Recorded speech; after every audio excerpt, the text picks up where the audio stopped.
आधुनिक भारतीय इतिहास के महत्वपूर्ण चैप्टर यूरोपीय कंपनी का आगमन कैसे हुआ, किस पर्पज से आया था, और नोट्स के माध्यम से देखेंगे। वास्को डी गामा गुजराती पथ प्रदर्शक अहमद इब्न मजीद की सहायता से भारत के पश्चिमी तट पर स्थित बंदरगाह यानी कालीकट पर 20 मई 1490 को पहुंचा था। भारत के खोज के लिए ही निकले थे। उस टाइम किसी को पता नहीं था कि समुद्र मार्ग से कैसे भारत तक पहुंचा जा सकता। तो वास्को डी गामा वह पहला व्यक्ति थे जो कि एक जो है अहमद इब्न मजीद की सहायता से भारत तक की यात्रा और भारत तक की जो समुद्र मार्ग की खोज की गई थी। इससे जो भी संबंधित महत्वपूर्ण क्वेश्चन बनता है वो भी देखेंगे। जैसे कि एक क्वेश्चन है, वास्को डी गामा कालीकट पर किस वर्ष आया था? तो इसका जो राइट आंसर होगा ऑप्शन नंबर सी होगा। इसी तरह से नोट्स के माध्यम से हम लोग कॉन्सेप्ट क्लियर करेंगे और अंत में क्वेश्चन भी लगाएंगे जो कि महत्वपूर्ण क्वेश्चन किसी न किसी एग्जाम में पूछा गया। अगर आपको वीडियो अच्छी लगी तो लाइक ज़रूर कीजिएगा। यानी वास्को डी गामा यहाँ पहुँचकर भारत के नई समुद्र मार्ग की खोज की थी और ये अब जो है समुद्र मार्ग की खोज हो चुका था वास्को डी गामा के द्वारा। और जैसे ही वास्को डी गामा भारत पहुँचे तो कालीकट बंदरगाह पर उस टाइम जो शासक थे वहाँ जमोरिन थे। इन्होंने वास्को डी गामा का भव्य स्वागत किया। जमोरिन के द्वारा वास्को डी गामा को भव्य स्वागत इसलिए किया गया क्योंकि इनको लगता था कि एक विदेशी जो है अब हमारे देश यानी भारत से व्यापार बाहर जाएंगे। आगे है कि वास्को डी गामा के आगमन से पुर्तगालियों एवं मध्य भारत के मध्य व्यापार के क्षेत्र में एक नए युग का शुभारंभ हुआ था। यही बात तो जमोरिन को पता था। इन्हें लगता था कि अब भारत का और पुर्तगाली यानी विदेश के बीच एक व्यापार का शुभारंभ होने वाला है। जैसे ही वास्को डी गामा भारत आए और भारत से काली मिर्च खरीद कर वापस पुर्तगाल गए तो काली मिर्च खरीदने पर उस पर जितनी लागत आई थी काली मिर्च पर वो अपने देश में यानी कि पुर्तगाल में वास्को डी गामा ने बेचा तो उससे 60 गुना अधिक मुनाफा कमाया था। और जैसे ही 60 गुना अधिक मुनाफा कमाया तो अन्य लोगों को भी इससे क्या हुआ कि प्रोत्साहित मिला, उत्साह जगा कि यहाँ व्यापार करना काफ़ी अच्छा। इस तरह से अन्य पुर्तगालियों के द्वारा भारत में व्यापार करना के लिए आगे आए।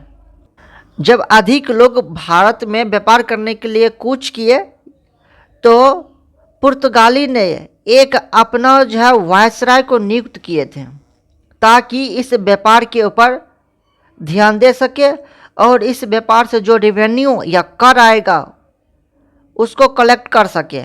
इसलिए पुर्तगालियों ने 1505 ईस्वी में फ्रांसिस्को द अल्मीडा को भारत में प्रथम वायसराय या तो गवर्नर बना के भारत भेजा था ताकि वह व्यापार पर ध्यान दे सके और व्यापार से कर को ले सके।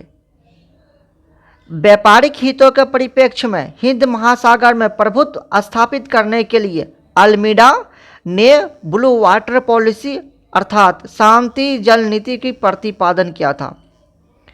यानी कि जब व्यापार बहुत ज़्यादा होने लगा था हिंद महासागर के रास्ते से तो इन्होंने क्या किया, पुर्तगालियों ने प्रथम वायसराय को स्थापित किया और ये जो था द अल्मीडा इन्होंने ब्लू वाटर पॉलिसी को हिंद महासागर में लागू कर दिया और कहा कि अगर कोई व्यापार करता है हिंद महासागर से तो उन्हें शांत जल नीति यानी उसके देखरेख के लिए, लूट मार से बचाने के लिए, उसे सुरक्षित पहुंचाने के लिए उस पर टैक्स लगेगा। और ये टैक्स लेने का काम सर्वप्रथम पुर्तगाली वायसराय यानी फ्रांसिस्को द अल्मीडा के शुरू किया गया था, जिन्हें को ब्लू वाटर पॉलिसी कहा जाता है। कई बार ये क्वेश्चन देखने को भी मिला है कि ब्लू वाटर पॉलिसी किसके द्वारा शुभारंभ की गई थी या लागू की गई थी, तो इसे याद रखिएगा, द अल्मीडा के द्वारा की गई थी। यदि आपको वीडियो अच्छी लगी तो चैनल को लाइक व सब्सक्राइब जरूर करें। आगे है कि अल्मीडा के बाद अल्फांसो द अल्बू कर्क ने 1509 ईस्वी में गवर्नर बन के आया था, यानी कि दूसरा जो गवर्नर बन के आया था अल्बुकर्क आया था। इनका भी कुछ महत्वपूर्ण योगदान था। हालांकि ये तो पुर्तगाली ही थे, दूसरा पुर्तगाली थे जो कि भारत में गवर्नर बन के 1509 ईस्वी में आए थे। अल्बुकर्क ने 1510 में बीजापुर के शासक यूसुफ आदिल शाह से गोवा छीन लिया, वहाँ पर अपना अधिकार कर लिया। ये जो अल्बुकर्क थे, इन्होंने क्या किया, गोवा में जो शासक थे यूसुफ आदिल शाह से गोवा छीन को वहाँ पर अपना अधिकार प्रथम बार कर लिए थे। इससे क्या हुआ कि पुर्तगाली शक्ति को वास्तविक संस्थापक भी माना जाता और इसे ही अल्बुकर्क को पुर्तगाली वास्तविक शक्ति का संस्थापक माना जाता है। इन्होंने क्या किया कि भारत में कहीं कहीं पर जो अधिकार स्थापित करना शुरू कर दिया था। अल्बुकर्क ने 1511 ईस्वी में दक्षिण पूर्वी एशिया के महत्वपूर्ण मंडी मलक्का और एवं 1515 ईस्वी में फारस की खाड़ी के मुहाने पर स्थित हरमुज पर अधिकार कर लिया। यानी कि उस टाइम व्यापार करने के दो ही मार्ग थे, एक तो स्थल मार्ग थे जो कि दक्षिण पूर्वी एशिया के मलक्का से होकर किया जाता था और दूसरा था फारस की खाड़ी हरमुज के माध्यम से ही व्यापार किया जाता था। यहाँ पर इसने क्या किए कि अल्बुकर्क ने यहाँ पर अपना शासक स्थापित कर लिए, अधिकार कर लिए।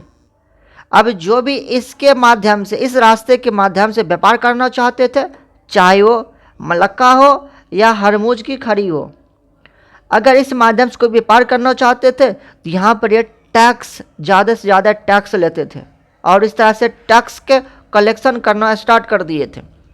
इसीलिए और ये क्या किए थे, भारत में धीरे धीरे अपना साम्राज्य को भी फैलाना शुरू कर दिए थे। इसीलिए एक वास्तविक संस्थापक इसे ही माना जाता है भारत में, अल्बुकर्क को। आगे है कि अल्बुकर्क के बाद प्रमुख गवर्नरों में से एक था नीनो। इसके बाद जो है ना आगे तरह से आते गया गवर्नर। ये तीसरा गवर्नर था कुन्हा। ये 1529 से 1538 तक गवर्नर भारत का बने रहे। इस चैप्टर से संबंधित महत्वपूर्ण 5 सवाल को भी देखते हैं जो इस प्रकार है। क्वेश्चन है, निम्नलिखित में से कौन नीला जल योजना यानी कि ब्लू वाटर नीति से संबंधित है? तो इसका जो राइट आंसर होगा, इसका होगा ऑप्शन नंबर ए होगा द अल्मीडा। देखिए ये किसी न किसी एग्जाम में आया हुआ है, वैसा ही क्वेश्चन को चुन के लाए हैं जो कि आपके लिए फ़ायदा हो।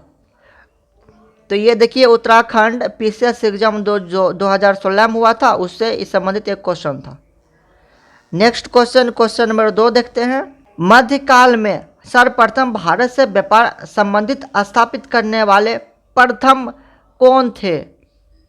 तो प्रथम जो थे वो थे ऑप्शन नंबर डी होगा पुर्तगाली। पुर्तगाली ने ही सर्वप्रथम भारत में अपना व्यापार करने के लिए आया था। नेक्स्ट क्वेश्चन है, वास्को डी गामा भारत कब आए थे? तो वास्को डी गामा और जो ऑप्शन नंबर सी होगा 1498 को वास्को डी गामा भारत आए थे और ये किसके मदद से आए थे और कहाँ पहुँचे थे? तो जामोरिन के राज्य में पहुँचे थे। वहाँ के शासक जामोरिन थे जिन्होंने भव्य स्वागत वास्को डी गामा को किया था। नेक्स्ट क्वेश्चन है नंबर 4 है, पुर्तगाली उपनिवेश का प्रथम वायसराय भारत में कौन आया था? ये इसका जो कॉन्सेप्ट हम लोग क्लियर भी किया और देखे भी। इसका जो राइट आंसर होगा ऑप्शन नंबर सी होगा, अल्मीडा ही प्रथम वायसराय और प्रथम गवर्नर पुर्तगाली थे। देखिए इस एग्ज़ाम में यूपी पीसीएस प्री 1992 में पूछा गया, तो फिर 95 में एमपी पीसीएस में और बीपीएससी जो 45वां था उसमें 2001 में पूछा गया। ये पूछा हुआ क्वेश्चन को ही लाया गया है जो कि काफ़ी महत्वपूर्ण है। एक और क्वेश्चन को देखते हैं, वास्को डी गामा कालीकट पर किस वर्ष में आया था? इसका जो राइट आंसर होगा ऑप्शन नंबर सी होगा। अगर वीडियो आपको अच्छी लगी चैनल को लाइक सब्सक्राइब शेयर जरूर करें।